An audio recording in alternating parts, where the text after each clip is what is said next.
Hello बच्चों, कैसे हो आप लोग सभी। आई होप आप लोग सभी अच्छे होंगे। तो मैं यूनुस आप सभी का वेलकम करता हूं आज के इस लेक्चर के अंदर।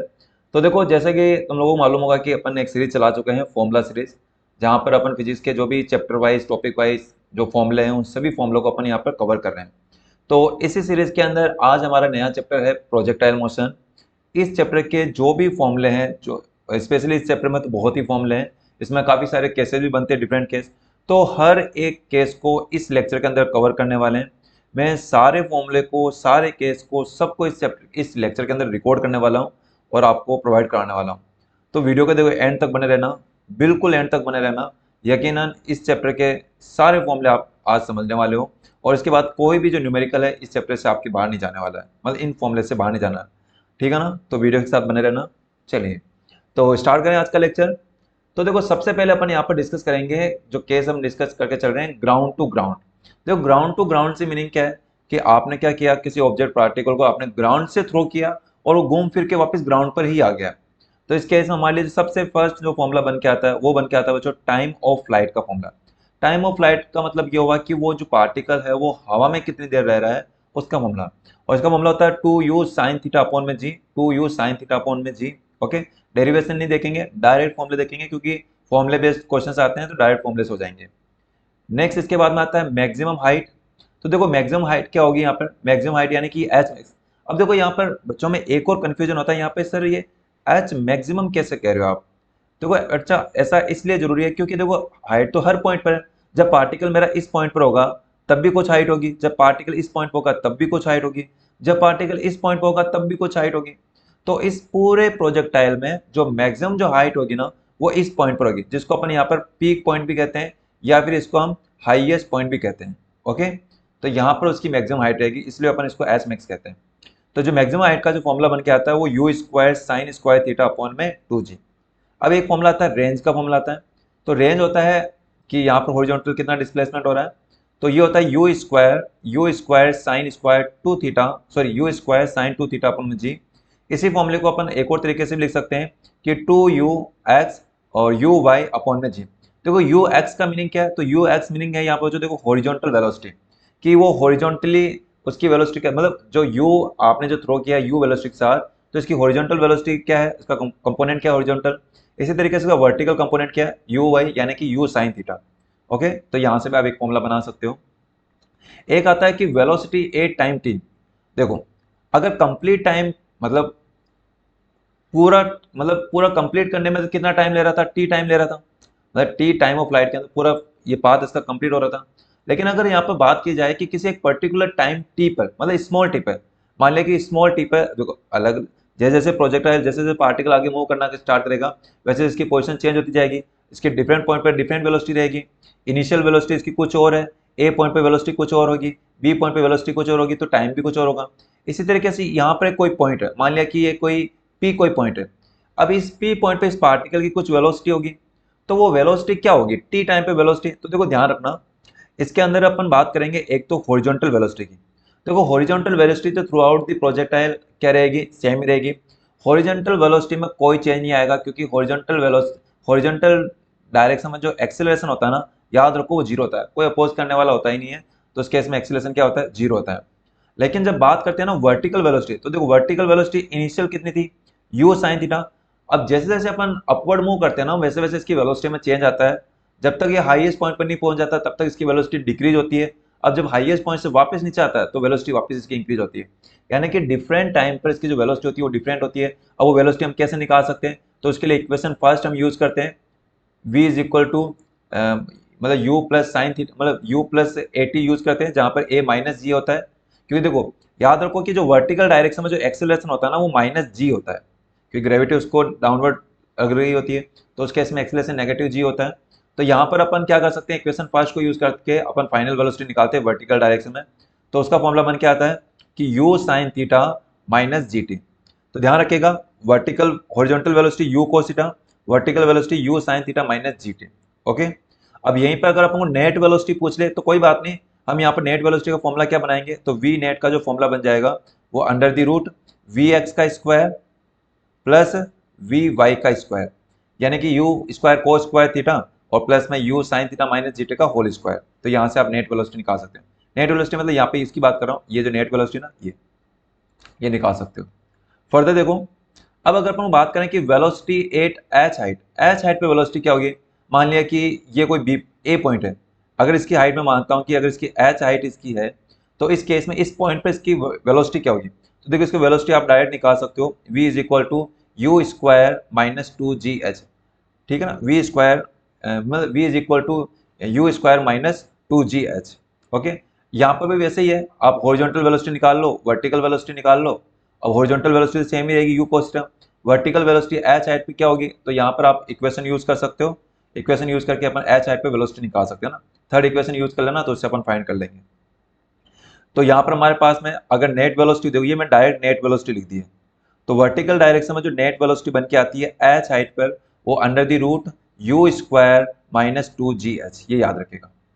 इसी तरीके से नेट डिस्प्लेसमेंट की बात करें इन टाइम टी टाइम, मतलब जब पार्टिकल टी टाइम पर किसी हाइट पर पहुंच चुका होगा, तो उसका नेट डिस्प्लेसमेंट क्या होगा। देखो displacement shortest path between initial and the final position. Initial position ये है, फाइनल पोजीशन ये है, तो इसका जो डिस्प्लेसमेंट होगा, डिस्प्लेसमेंट कुछ यही होगा, नेट डिस्प्लेसमेंट तो ये होगा ना। अब ये कैसे निकाल सकते हैं, तो हॉरिजॉन्टल डिस्प्लेसमेंट कितना हुआ, वर्टिकल डिस्प्लेसमेंट कितना हुआ, तो यहाँ पर पाइथागोरस थ्योरम लगा दो, under the root X square plus Y square, यहाँ से हम निकाल सकते हैं। अब आ जाती है कि एक्स कैसे निकलेगा, तो एक्स निकालने के लिए अपन अगेन हमको पता है कि वेलोसिटी कितनी है, हॉरिजॉन्टल यू कोस थीटा, और यहाँ पर कितने टाइम में पहुंच रहा है, टी टाइम में। तो जब यूनिफॉर्म वेलोसिटी के साथ मूव कर रहा है, तो हम क्या करेंगे, वेलोसिटी को डायरेक्ट टाइम से मल्टीप्लाई करेंगे, तो यू कोस थीटा इंटू में टी। अगर वाई वर्टिकल डायरेक्शन में डिस्प्लेसमेंट निकालना, तो आप सेकंड इक्वेशन यूज करोगे। इनिशियल वेलोसिटी है u sine theta, time T होता है, एक्सीलरेशन माइनस जी होता है, इसलिए माइनस साइन, और उसके बाद में यहाँ पर हाफ और जी टी का स्क्वायर, यानी यहाँ पर अपन ने सेकंड इक्वेशन यूज की। तो एक्स और वाई की वैल्यू यहाँ पर प्लेस करके अपन क्या कर सकते हैं, नेट डिस्प्लेसमेंट निकाल सकते हैं टी टाइम के अंदर। फर्दर यहाँ पर सेवंथ है इनिशियल काइनेटिक एनर्जी। तो इनिशियल काइनेटिक एनर्जी अपन कैसे निकालेंगे, तो इनिशियल काइनेटिक एनर्जी, तो इनिशियल वेलोसिटी क्या है, तो इनिशियल वेलोसिटी देखो प्रोजेक्टाइल में अपन इनिशियल वेलोसिटी क्या लेकर चल रहे हैं, कि अगर मेरे पास में प्रोजेक्टाइल है, तो इस प्रोजेक्टाइल के अंदर मतलब जिस इस प्रोजेक्टाइल के अंदर जो इनिशियल वेलोसिटी है वो u है। तो यहाँ से आप क्या कर सकते हो, तो काइनेटिक एनर्जी क्या बन के आ जाएगी, तो काइनेटिक एनर्जी बनेगी k is equal to half mass, अगर m है तो वेलोसिटी क्या है, सॉरी यहाँ पर है ना, तो इनिशियल काइनेटिक एनर्जी क्या होगी, k note half m u square. अब u स्क्वायर आप चाहो तो डायरेक्ट वेलोसिटी लिख लो, नेट वेलोसिटी। अदरवाइज अगर कंपोनेंट के फॉर्म में भी लिखते हो ना, कंपोनेंट मतलब कि हॉरिजॉन्टल वेलोसिटी फिर वर्टिकल वेलोसिटी, तब भी फॉर्मूला यही बन के आएगा, क्योंकि एक तरफ u cos थीटा आ रहा है, एक तरफ u sin थीटा आ रहा है, cos स्क्वायर sin स्क्वायर, ऐसे वो वन बन के आ जाएगा। तो याद रखिएगा जो इनिशियल काइनेटिक एनर्जी होती है ना, वो हाफ m u स्क्वायर होती है, u यहाँ पर नेट वेलोसिटी है। अब वहीं अगर अपन को हाईएस्ट पॉइंट पर काइनेटिक एनर्जी निकालनी है, तो हाईएस्ट पॉइंट यानी कि पीक पॉइंट पर, यहाँ पर अगर मुझे काइनेटिक एनर्जी निकालनी है, तो यहाँ पर काइनेटिक एनर्जी कैसे निकालेंगे, देखो वर्टिकल वेलोसिटी यहाँ पर कुछ है ही नहीं, जो भी वेलोसिटी है यहाँ पर कौन सी है, हॉरिजॉन्टल वेलोसिटी है, और हॉरिजॉन्टल वेलोसिटी क्या है, u cos थीटा। तो इट मीन्स जो काइनेटिक एनर्जी का फॉर्मूला बनेगा, वो बनेगा हाफ मास, और वेलोसिटी है u cos थीटा, वेलोसिटी का स्क्वायर करना होता है तो u square cos square theta. अब ये जो हमारे पास में हाफ m u स्क्वायर लिख रखा है, उसकी जगह मैं क्या लिख सकता हूँ, k नोट लिख सकता हूँ, तो मैंने k नोट लिख दिया यहाँ पर। ओके, चलो अब इसके बाद में आता है टोटल चेंज इन वेलोसिटी। देखो टोटल चेंज इन वेलोसिटी का मतलब ये है कि थ्रू आउट द मोशन, कि वेलोसिटी में चेंज कैसा आएगा, जब वो स्टार्टिंग कहाँ से हो रहा था, इस अगर मैं कहता हूँ कि ये के पॉइंट से स्टार्ट हुआ और ये एल पॉइंट पे पहुंचा, तो इस केस में इसकी वेलोसिटी में चेंज क्या आएगा। तो देखो इस केस में अपन क्या करेंगे, कंपोनेंट्स की फॉर्म में करेंगे। तो हॉरिजॉन्टल वेलोसिटी में देखेंगे कितना चेंज आया, वर्टिकल वेलोसिटी में देखेंगे कितना चेंज आया। तो हॉरिजॉन्टल वेलोसिटी में क्या देखो, फाइनल वेलोसिटी क्या है, you cos theta, initial velocity क्या है, यू कोस थीटा। तो यू कोस थीटा में से यू कोस थीटा माइनस करोगे तो जीरो बन के आ जाएगा, यानी वर्टिकल वेलोसिटी मतलब हॉरिजॉन्टल वेलोसिटी में चेंज जो आएगा वो जीरो जाएगा। बची हमारे पास में वर्टिकल वेलोसिटी। तो देखो वर्टिकल वेलोसिटी क्या है, minus you, final velocity minus you sine theta, initial velocity plus u sine theta. तो अगर अपन चेंज निकालेंगे, तो चेंज निकालने के लिए हमको यहाँ पर क्या करना पड़ेगा, तो माइनस यू साइन थीटा, फिर माइनस करेंगे प्लस यू साइन थीटा। तो यू साइन थीटा कितना हो जाएगा, minus two you sine theta, तो minus two you sine theta. अब यहाँ पर अपन ने टू यू साइन थीटा क्यों लिखा, क्योंकि अपन यहाँ पर बात कर रहे हैं बच्चों मैग्नीट्यूड का। अगर मैग्नीट्यूड की बात करेंगे तो टू यू साइन थीटा लिखेंगे। अगर वेक्टर फॉर्म में लिखते हो, तो वेक्टर फॉर्म में आप इसको इस तरीके से लिख सकते हो कि delta V vector is equal to minus two you sine theta. Okay, इस तरीके से लिख सकते हो ना। और अगर इसकी डायरेक्शन बतानी है, तो डायरेक्शन अपन क्या बताएंगे, जे के बताएंगे। ओके, चलिए, टोटल चेंज इन मोमेंटम, तो मोमेंटम में चेंज कैसे निकाल सकते हो, mass into change in velocity. तो मास यहाँ पर कितना m है, चेंज इन वेलोसिटी क्या है 2u साइन थीटा, तो ये बन के आ गया। तो delta P change in velocity, change in momentum होता है 2mu साइन थीटा। अगर ये क्या लिखा है मैंने, मैग्नीट्यूड लिखा। अगेन अगर वेक्टर फॉर्म में बात की जाए तो आप माइनस साइन यूज कर लोगे। एक लास्ट आता है इक्वेशन ऑफ ट्रेजेक्ट्री। तो इक्वेशन ऑफ ट्रेजेक्ट्री क्या है, यानी कि कहीं पर भी अगर x और y के बीच में रिलेशन निकालना है तो आप कैसे निकाल सकते हो, y is equal to x tan theta minus half ji x square upon में you square cos square theta. ये आपको डायरेक्ट याद होना चाहिए इक्वेशन। अब देखो यहाँ पर अपन डिस्कस करते हैं कुछ इंपॉर्टेंट रिलेशंस, हम यहाँ पर डिस्कस करते हैं, तो अच्छे से समझिएगा। देखो, तो यहाँ पर अपन बात करते हैं, अब इन्हीं में कुछ स्पेशल केस लेकर चलते हैं। तो फर्स्ट केस यहाँ पर ही आता है कि maximum height, maximum horizontal range, मतलब ये हुआ कि आप उस पार्टिकल को किस तरीके से, किस एंगल के साथ थ्रो करो जिससे उसके जो ये हॉरिजॉन्टल जो डिस्प्लेसमेंट हो ना, यानी कि जो रेंज हो आर, ये आर क्या बन के आए, मैक्सिमम बन के आए। तो इसके लिए हम क्या करते हैं, जो थीटा है वो 45 लिखते हैं, याद रखिएगा, सीधा याद रखो, थीटा इक्वल टू 45 डिग्री पर जो आर होता है वो हमको मैक्सिमम मिलता है। तो आर मैक्स कितना बन के आएगा, तो हमारा आर का फॉर्मूला क्या बनता था, R is equal to U square sine 2 theta upon में जी। तो आप थीटा की जगह अगर 45 लिखोगे तो 45 और 2 90, साइन 90 की वैल्यू 1, तो इट मीन फॉर्मूला बन के आएगा यू स्क्वायर अपॉन में जी, ये आर मैक्स का फॉर्मूला। अब देखो, जिस समय आर मैक्सिमम होगा उसी समय एच मैक्स कितना होगा, तो कुछ नहीं, जो एच मैक्स का जो फॉर्मूला है वहां पर आप क्या लिखोगे, थीटा की जगह 45 लिखोगे, तो हमारे पास वैल्यू बन के आएगी यू स्क्वायर अपॉन में 4g। अब यहाँ से आप आर मैक्स एक्स मैक्स की जगह रिलेशन बना सकते हो। तो ये जो यू स्क्वायर अपॉन में जी लिख रखा है ना, इसकी जगह मैं क्या लिख सकता हूँ, मैं आर मैक्स लिख सकता हूँ। तो हमारे पास रिलेशन बनेगा H max is equal to R max. ये रिलेशन है, वेरी इंपॉर्टेंट है, ध्यान रखिएगा। जब रेंज मैक्सिमम होती है तो उस समय जो हाइट होती है, जो मैक्सिमम हाइट होती है वो मैक्सिमम रेंज का 1/4 टाइम होती है। नेक्स्ट है when two projectile thrown at theta and 90 minus theta, मतलब कि जब कॉम्प्लीमेंट्री एंगल, अगर अपन किन्हीं टू पार्टिकल को उनके कॉम्प्लीमेंट्री एंगल पर अगर थ्रो करते हैं तो क्या होगा। तो देखो, रेंज क्या बन के आएगी, सेम बन के आएगी। ये कैसे पता कर सकते हो, अगेन वही वाला फॉर्मूला जो हमारे पास ये फॉर्मूला ना, एक बार आप यहाँ पर क्या लिखो, थीटा लिखो, एक बार 90 माइनस थीटा लिखो, दोनों की जो वैल्यू बन के आएगी वो सेम बन के आएगी। तो ध्यान रखिएगा, मैंने यहाँ पर टू पार्टिकल थ्रो किए, दोनों की देखो ध्यान रखना, दोनों की इनिशियल वेलोसिटी क्या है, सेम है, यू यू, बस डिफरेंस क्या है, थीटा और 90 माइनस थीटा का। तो उस केस में जो रेंज आएगी वो तो सेम बन के आएगी, यानी कि आर आर डेस तो इक्वल होगा, लेकिन जो हाइट है ना वो डिफरेंट रहेगी। एच, ये एच डेस, एक केस में एच, एक दूसरे केस में एच डेस। जो टाइम टाइम ऑफ फ्लाइट है वो भी डिफरेंट रहेगा, तो वो टी और टी डेस, ये अलग अलग टाइम लिखा अपन है। तो अब इनके बीच में देखो रिलेशन है, जो बच्चों रिलेशन आपको डायरेक्ट याद रखना है। एच और एच डैश का जो रिलेशन होगा, यानी एच कब है, जब थीटा एंगल पर थ्रो किया जा रहा है, और जो एच डैश क्या है, जब वो 90 माइनस थीटा पर ना, ध्यान रखना एच तो कब है, थीटा एंगल पर, और एच डैश क्या है, 90 माइनस थीटा पर ना, इस बात का ध्यान रखिएगा। तो देखो रिलेशन क्या बन के आएगा, H upon H dash equal to होता है टेन स्क्वायर थीटा, और टाइम का जो रिलेशन आएगा, टाइम ऑफ फ्लाइट का, टी और टी डैश का जो रेशियो आएगा वो टेन थीटा आएगा, और आर इक्वल टू होता है 4 under the root H H H H dash होता है। और अगर आप दोनों हाइट को अगर आप ऐड करते हो तो यू स्क्वायर अपॉन 2g के इक्वल आता है, यानी कि मैक्सिमम रेंज के इक्वल आता है। और इसी तरीके से अगर आप टाइम, दोनों के टाइम ऑफ फ्लाइट को अगर आप मल्टीप्लाई करते हो तो 2r अपॉन जी के आता है। तो यहाँ से अपन ये भी कह सकते हैं कि टी टी डेज दोनों का जो प्रोडक्ट है वो 2r के डायरेक्टली प्रोपोर्शनल है, क्योंकि जी तो ऐसे भी कॉन्स्टेंट है। तो यहाँ से रिलेशन बना के लिखा। और इसी तरह एक और रिलेशन बनता है कि जो रेंज होती है वो हाफ जी टी और टी डेज के क्या होती है, इक्वल होती है। ओके, ये रिलेशन है जो हमको ध्यान रखना है। इसी तरीके से देखो एक और है, if two projectiles thrown in different direction have equal times of flight. मतलब ये क्या है, इक्वल टाइम्स ऑफ फ्लाइट, मतलब है कि उनका जो टाइम है ना, मतलब टी, दोनों पार्टिकल के लिए जो टाइम है ना वो तो सेम है, बस डिफरेंस क्या है कि उनकी जो उनका जो डायरेक्शन है वो डिफरेंट है। कोई एक, मतलब इनका जो है ना, if two projectiles thrown in different direction have equal times of flight, तो देखो उनका क्या है, time period, time of flight तो क्या है, सेम है। तो ऐसे में हम पता करना चाहते हैं कि भाई उस केस में कि उसकी इनिशियल वेलोसिटी और हॉरिजॉन्टल वेलोसिटी, मतलब इनिशियल वेलोसिटी और हाइट में क्या रिलेशन बन के आएगा। देखो अगर मैं टाइम ऑफ फ्लाइट को मैं बोलता हूँ कि सेम है, अगर मैं टाइम ऑफ फ्लाइट को बोलता हूँ सेम है, इसके अंदर टाइम ऑफ फ्लाइट का फॉर्मूला क्या बनता है, यू साइन थीटा अपॉन में जी, सॉरी हाँ, टाइम ऑफ फ्लाइट का फॉर्मूला क्या है, two t equal to you sine theta upon g. अब देखो ये यू, अगर मैं कह रहा हूँ कि जो टी ए है और जो टी बी है, अगर T A T B equal equal है दोनों केस में, तो उस केस में क्या होगा, यू साइन थीटा क्या होगा, सेम होगा। देखो जी तो कांस्टेंट है, इसका मतलब जो यू साइन थीटा होगा वो भी क्या होगा, इक्वल होगा ना, जो टी ए के लिए होगा वो टी बी के लिए इक्वल होगा।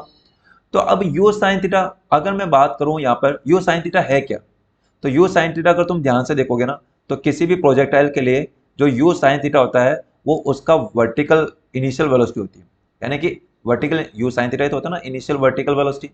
तो इट मीन मैं कह सकता हूँ कि उनके जो वर्टिकल वेलोसिटी का जो कंपोनेंट है ना, वो दोनों का क्या रहेगा, सेम रहेगा। यानी कि यू ए और यू बी दोनों की क्या रहेगी, सेम रहेगी वर्टिकल वेलोसिटी, क्योंकि यू साइन थीटा दोनों के लिए सेम है, तो वर्टिकल वेलोसिटी सेम होगी। अब देखो यहीं पे बात करते हैं अपन हाइट की। हाइट का फॉर्मूला क्या बनता है, U square sine square theta upon में जी, अपॉन में 2g। तो यहां से मैं क्या कह सकता हूँ, ये कह सकता हूँ ना कि यू साइन थीटा का होल स्क्वायर अपॉन में 2g। तो देखो यहाँ पे भी क्या आ रहा है कि जो यू साइन थीटा आ रहा है वो तो दोनों के लिए सेम है। अगर यू साइन थीटा दोनों के लिए सेम है तो इट मीन्स हाइट भी दोनों के लिए सेम होगी। तो ध्यान रखिएगा, जब कभी भी किन्हीं भी टू प्रोजेक्टाइल के लिए अगर भले डायरेक्शन डिफरेंट है, अगर उनका टाइम ऑफ फ्लाइट अगर सेम है तो उनका वर्टिकल जो कंपोनेंट होगा इनिशियल वेलोसिटी का वो सेम रहेगा, और दूसरी तरफ जो उनकी जो हाइट होगी वो भी क्या रहेगी, सेम रहेगी। याद रखिएगा, वेरी इंपॉर्टेंट पॉइंट है। नेक्स्ट, अब यहाँ पे ये बात की जाती है कि when R is equal to H, यानी कि रेंज और हाइट दोनों इक्वल हो जाए। ऐसा कब पॉसिबल होगा, जब टेन थीटा इक्वल टू क्या आएगा, 4 आएगा। यानी कि जब थीटा होगा वो टेन इनवर्स 4 होगा, जिसको अपन अप्रोक्सीमेटली 76 डिग्री से 76 डिग्री हम कह सकते हैं। यानी कि याद रखिएगा एंगल 76 डिग्री पर जो रेंज होती है वो हाइट के इक्वल होती है। ये कैसे निकाला, तो यहाँ पर आर के फॉर्मूले को और एच के फॉर्मूले को दोनों को इक्वल कर दिया, वहां से रिलेशन फाइंड किया। Speed when velocity vector makes an angle beta with horizontal velocity, मतलब बताइए कि उस समय वेलोसिटी क्या होगी जिस समय उसका जो वर्टिकल वेलोसिटी जो है, मतलब जो उसकी जो वेलोसिटी है वो हॉरिजॉन्टल के साथ बीटा एंगल बता रही है। तो मैं सपोज करता हूँ कि वो पार्टिकल यहाँ पर है, जब उसकी वेलोसिटी v है और वो हॉरिजॉन्टल के साथ कितना एंगल बना रही है, बीटा एंगल बना रही है। तो जब वो हॉरिजॉन्टल के साथ बीटा एंगल बना रही होगी तो उस समय उसकी वेलोसिटी क्या है, ये हमको निकालना है। तो देखो एक चीज तो क्लियर है ना, तुमको बताया था कि भाई जो हॉरिजॉन्टल वेलोसिटी होती है वो हमेशा सेम होती है। तो आप क्या करो, हॉरिजॉन्टल इनिशियल हॉरिजॉन्टल वेलोसिटी क्या है, यू कोस थीटा, और इस v का अगर बीटा है एंगल है तो बीटा के साथ मैं कंपोनेंट बनाऊंगा तो क्या बन के आएगा, v कोस बीटा। तो व्हाट कैन वी से, इन दोनों को अपन इक्वल कर सकते हैं क्योंकि हॉरिजॉन्टल कंपोनेंट तो सेम रहेगा। तो मैंने यहाँ पर क्या किया, v कोस बीटा को इक्वल कर दिया यहाँ पर u कोस थीटा के। ओके, अब फर्दर यहाँ पर देखते हैं अपन कि ये v यहाँ से निकालना है, तो कोस बीटा को अपन क्या करेंगे, अपॉन में लेकर आएंगे। तो यहाँ पर हमारे पास रिलेशन बन क्या जाएगा, u कोस थीटा अपॉन में बीटा। नेक्स्ट देखो अपन यहाँ पर बात करते हैं कि फोर्थ केस बात करते हैं कि when velocity vector makes an angle beta with horizontal. तो देखो जब वेलोसिटी वेक्टर है ना वो कितना एंगल बना रहा है, बीटा एंगल बना रहा है। When velocity vector makes an angle beta with horizontal, देखो इसमें देखो दो केस है, एक तो ये ऊपर वाला ही केस बन गया यहाँ पर ना, एक दूसरी चीज में देखो ये भी है, इसको देखो एक तो ये बीटा वाला केस भी समझ सकते हो, एक दूसरा केस इसमें ना बीटा नहीं आएगा, सॉरी यहाँ पर थोड़ा सा अपन चेंज करेंगे। यहाँ पर अपन क्या करेंगे, when velocity vector makes an angle 90 degree with initial velocity, है ना, इसको अपन करेंगे इनिशियल वेलोसिटी। देखो अगर ऐसा केस कभी बन जाए कि अगर कोई वेलोसिटी वेक्टर वो इनिशियल वेलोसिटी के साथ में क्या कर रहा है, 90 डिग्री एंगल बना रहा है, तो ऐसा कब होगा, जैसे पार्टी देखो इनिशियल वेलोसिटी ये इस डायरेक्शन में, ये इस डायरेक्शन में, और मैं मान लिया कि किसी टाइम पर जो v वेलोसिटी वो इस डायरेक्शन में। तो अगर मैं इसको पीछे की तरफ एक्सटेंड किया, देखो पीछे की तरफ एक्सटेंड किया तो यहाँ पर देखो एंगल 90 डिग्री बन गया ना। तो जब वेलोसिटी वेक्टर 90 डिग्री एंगल बनाता है तो उस केस में क्या होगा, v के कंपोनेंट लेते हैं, तो एक कंपोनेंट बनता है v कोस बीटा और एक बनता है वी साइन बीटा बनेगा। तो हमको पता है कि हॉरिजॉन्टल कंपोनेंट तो सेम रहेगा, तो मैं क्या करता हूँ, वी कोस बीटा को यू कोस बीटा के इक्वल करते हैं और यहाँ से अपन रिलेशन बना के लेकर आते हैं ना, और जो रिलेशन बन के आता है वो क्या आता है, v is equal to U cot theta. ध्यान रखना, डायरेक्ट याद रखो, जब भी वेलोसिटी वेक्टर इनिशियल वेलोसिटी के साथ 90 डिग्री एंगल बनाता है तो उस केस में जो रिलेशन बनता है वो v equal to U cot theta बनता है। थीटा यहाँ पे इनिशियल एंगल है ना, प्रोजेक्ट एंगल ऑफ प्रोजेक्शन है। नेक्स्ट है देखो यहाँ पर height is maximum when theta is equal to 90 degree in this situation. देखो ये कह रहा है कि जब ऐसा कब होगा जो मैक्सिमम हाइट मिले, किस एंगल पर थ्रो करे कि हमको हाइट मैक्सिमम मिले, तो ऐसा तभी पॉसिबल होगा जब आप क्या करो, उस ऑब्जेक्ट को वर्टिकली अपवर्ड थ्रो करो। तो जब आप वर्टिकली अपवर्ड थ्रो करोगे ना तो उस केस में जो उसकी हाइट होगी वो मैक्सिमम आएगी, और उस समय जो टाइम आएगा वो कितना आएगा, 2u आएगा, यानी कि जो टाइम आएगा वो मैक्सिमम आएगा, और जो रेंज आएगी वो जीरो आएगी, क्योंकि वो आगे तो जा ही नहीं रहा ना, पार्टिकल तो सीधा ऊपर जाकर वापस वहीं पर आ गया। तो इस केस में हॉरिजॉन्टल रेंज जीरो जाएगी और जो भी आएगा वो वर्टिकल आ जाएगा। Next, if 2 points are at same level, मतलब कोई 2 पॉइंट सेम लेवल पर, देखो एक पॉइंट ए रहा, एक पॉइंट मतलब ये एक पॉइंट ए है, ये एक पॉइंट बी है, दोनों सेम लेवल पे है। तो इस केस में अब ए पॉइंट पर जब होगा वो टाइम कितना होगा, कुछ t1 हो गया। सेकंड पॉइंट पर बी पर जब टाइम मान लिया t2 है, तो इनके बीच में देखो रिलेशन है, दोनों जगह हाइट क्या रहेगी, वो सेम रहेगी। तो इस केस में रिलेशन बन के आएगा, जो टोटल टाइम ऑफ फ्लाइट होगा वो दोनों टाइम का सम होगा, यानी t1 प्लस t2 होगा। और जो हाइट आएगी वो हाइट किसके इक्वल होगी, जो एच जो होगी वो हाफ जी t1 t2 के इक्वल होगी। एवरेज वेलोसिटी हम कैसे निकाल सकते हैं, तो एवरेज वेलोसिटी देखो थ्रू आउट द मोशन क्या रहेगी, सेम रहेगी, u cos थीटा, मतलब t1 से ना, मतलब ए पॉइंट से बी पॉइंट के बीच में, यानी कि जब पार्टिकल यहाँ से लेकर यहाँ आ रहा ना, तो उसकी जो एवरेज वेलोसिटी रहेगी वो u cos थीटा रहेगी, क्योंकि वर्टिकल वेलोसिटी तो ऐसे भी जीरो हो जाएगी। अब क्योंकि जब वो यहाँ पर जो वर्टिकल वेलोसिटी अपवर्ड होगी वो यहाँ पर डाउनवर्ड होगी, तो यहाँ पे जीरो हो जाएगी। या फिर ये कह सकते हो कि जो डिस्प्लेसमेंट होगा वो जीरो होगा, क्योंकि सेम लेवल पर वापस आ रहा है, तो वर्टिकल वेलोसिटी जीरो होगी, तो सिर्फ हॉरिजॉन्टल वेलोसिटी रहेगी और यही एवरेज वेलोसिटी काम करेगी। नेक्स्ट एक और पॉइंट ध्यान रखो, इफ हाइट इज सेम, देखो अगर अपन प्रोजेक्टाइल को डिफरेंट डिफरेंट एंगल पर थ्रो करें और हर केस में अगर हाइट सेम आ रही है, तो इस केस में h1 h2 h3 इक्वल है, तो इस केस में क्या होगा, अब h का फॉर्मूला क्या होता है, u square sine square theta, u square sine square theta upon में 2g। तो अगर आप इनको दोनों तीनों को इक्वल करते हो तो 2g सब में कैंसिल आउट हो जाएगा, तीनों में रूट ले लो, तो हमारे पास में u1 sine theta 1, u2 sine theta 2, u3 sine theta 3। तो अब इस केस में देखो हम इसको कैसे देखें, तो यानी u और साइन थीटा का जो प्रोडक्ट है ना वो क्या हो गया, कांस्टेंट हो गया। तीनों केस में सेम आ रहा ना, इसका मतलब कांस्टेंट हो गया। तो मैं क्या कह सकता हूँ कि जो इनिशियल वेलोसिटी है और जो साइन थीटा वो दोनों एक दूसरे के इनवर्सली प्रोपोर्शनल होंगे। और अगर मैं कहता हूँ कि u साइन थीटा है वो कांस्टेंट है, तो इसका मतलब क्या हुआ कि जो u है वो इनवर्सली प्रोपोर्शनल हो गया साइन थीटा के। इसका मतलब हो गया कि जिसका थीटा ज्यादा होगा उसके लिए u क्या होगा, कम होगा। साइन थीटा ज्यादा होगा, थीटा ज्यादा तो साइन थीटा ज्यादा, और साइन थीटा ज्यादा तो u क्या होगा, कम होगा। तो अगर मैं कहता हूँ, इस डायग्राम को देखते हैं, अगर मैं कहता हूँ कि थीटा 1 ज्यादा है थीटा 2 से, और उससे ज्यादा थीटा 3 से भी ज्यादा है, अगर u1 इज ग्रेटर देन, मतलब theta 1 is greater than theta 2 greater than theta 3, तो इस केस में जो इनिशियल वेलोसिटी होगी वो इसके इनवर्सली प्रोपोर्शनल होगी, यानी थीटा 1 ज्यादा है तो u1 क्या होगा, मिनिमम होगा।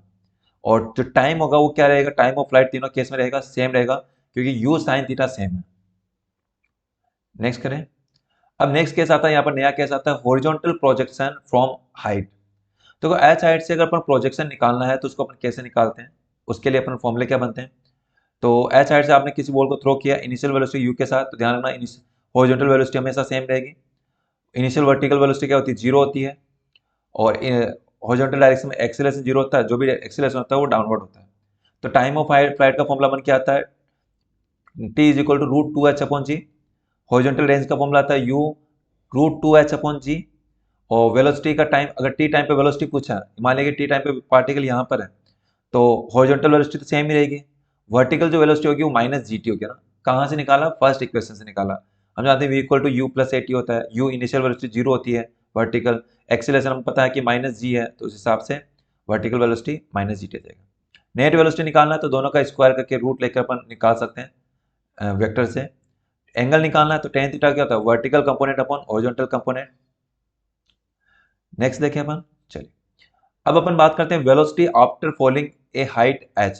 अगर पार्टिकल ऊपर से नीचे आ रहा और ये h हाइट कवर कर लिया, जैसे h हाइट कवर कर लिया, तो इस केस में उसकी वेलोसिटी क्या होगी। तो देखो हॉरिजॉन्टल वेलोसिटी स्टिल सेम रहेगी, यू ही रहेगी। वर्टिकल जो वेलोसिटी होगी ना वो कैसे निकालेंगे, रूट टू जी एस से निकालेंगे। आप इसको थर्ड इक्वेशन से निकाल सकते हो, वी स्क्वायर को you square plus 2 G S से, वहां से निकल जाएगा। नेट वेलोसिटी कैसे निकालेंगे, तो दोनों का स्क्वायर करके ऐड कर दो तो हमारे पास में नेट वेलोसिटी निकल जाएगी। ट्रेजेक्ट्री इक्वेशन की क्या रहेगी, y is equal to minus half ji x square upon में यू स्क्वायर रहेगी। और इसी में देखो दो स्पेशल केस है, अगर हम देखो अगर हम क्या करें, एच हाइट पर अगर अपन क्या करें उसको, मतलब हॉरिजॉन्टल थ्रो करने के बजाय अगर इसको अपन किसी एंगल पर थ्रो करते हैं, किस एंगल पर, थीटा एंगल पर अगर मैं थ्रो करता हूँ, हॉरिजॉन्टल थ्रो करने के बजाय अगर थीटा एंगल पर थ्रो किया जाएगा, तो उस केस में अगर आपसे हाइट पूछ ली जाए, तो देखो इस केस में क्या होगा, देखो यहाँ पर अपन क्या करते हैं, इस ये लेवल रेफरेंस पॉइंट मान के चलते हैं। अपर जो डायरेक्शन होती है उसको नेगेटिव कंसीडर कर लेते हैं, डाउनवर्ड जो डायरेक्शन होती है वो पॉजिटिव कंसीडर कर लेते हैं। तो डाउनवर्ड डायरेक्शन में क्या है, जो एच है वो पॉजिटिव हो जाता है, जो जी है वो भी पॉजिटिव हो जाता है। तो इस केस में हमारे पास में सेकंड इक्वेशन लगा करके हम क्या करते हैं, यहाँ पर टाइम फाइंड कर सकते हैं ना, यहाँ से टाइम फाइंड करने के लिए कहा जाता है। तो सेकंड इक्वेशन लगाते हैं, अब यू साइन थीटा नेगेटिव हो जाएगा कि अपवर्ड डायरेक्शन में, तो H is equal to minus you sine theta T plus half ji T का स्क्वायर।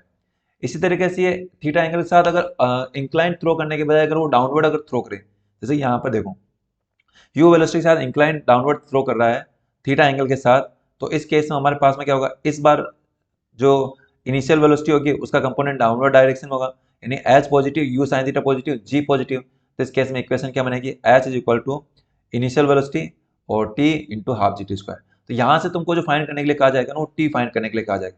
ध्यान रखना जो टी आएगा वो आपके पॉजिटिव आना चाहिए, क्योंकि यहाँ पर बनती है बच्चों क्वाड्रेटिक इक्वेशन बनती है। कैसी इक्वेशन बनती है, क्वाड्रेटिक इक्वेशन। और क्वाड्रेटिक इक्वेशन को सोल्व करने का तरीका है कि या तो आप सिद्धाचार्य का फॉर्मूला यूज करेंगे, या फिर आप क्या करोगे, उसको फैक्टराइजेशन मेथड से उसको सोल्व करोगे। तो ये हो गए हमारे पास में फाइनली टोटल फॉर्मूले। ओके, अब यहाँ पे एक इंक्लाइन वाला केस भी आता है, तो वो हमारे नीट वगैरह के हिसाब से इंपॉर्टेंट नहीं है। तो ये हुआ हमारे पास में प्रोजेक्टाइल मोशन के फॉर्मूले कंप्लीट। ठीक है, चलिए, तो बीच में लाइट चली गई इसलिए थोड़ा कैमरे में दिक्कत आ रही होगी। तो बाकी अब इसके अंदर देखो एक और टॉपिक बचता है इसके अंदर, जिसको मैं नेक्स्ट वीडियो के अंदर कवर करूंगा, तो वो आएगी rain river problem, sorry rain umbrella problem. ये एक टॉपिक आता है, रेन अम्ब्रेला प्रॉब्लम। और एक आता है बच्चों हमारे पास में रिवर क्रॉसिंग प्रॉब्लम, यानी कि ये कह सकते हैं अपन। और एक को क्लोजेस्ट अप्रोच वाली है ना, मतलब टॉपिक जो कवर करेंगे ना, एक नेक्स्ट टॉपिक आएगा relative motion, relative motion in 2D यानी इन प्लेन। वो हमारे लिए नेक्स्ट पार्ट रहेगा, जिसको अपन नेक्स्ट लेक्चर में कवर करेंगे। तो ये हो गया आज का ये लेक्चर। तो आई होप ये जो लेक्चर आपके लिए यूजफुल रहा होगा। अब बात आई है कि इसकी जो पीडीएफ बच्चों, इस की पीडीएफ मैं आपको प्रोवाइड करूंगा टेलीग्राम ग्रुप में। अब उसका टेलीग्राम ग्रुप का जो लिंक है ना, आपको वीडियो के डिस्क्रिप्शन में आपको मिल जाएगा, वहाँ पर मैं इसको प्रोवाइड करूंगा। और वीडियो अच्छी लगी ना, तो जरूर आप अपने फ्रेंड के साथ बिल्कुल शेयर कीजिएगा। ओके, चलो, तो आज के लिए इतना ही करते हैं, बाकी मिलते हैं नेक्स्ट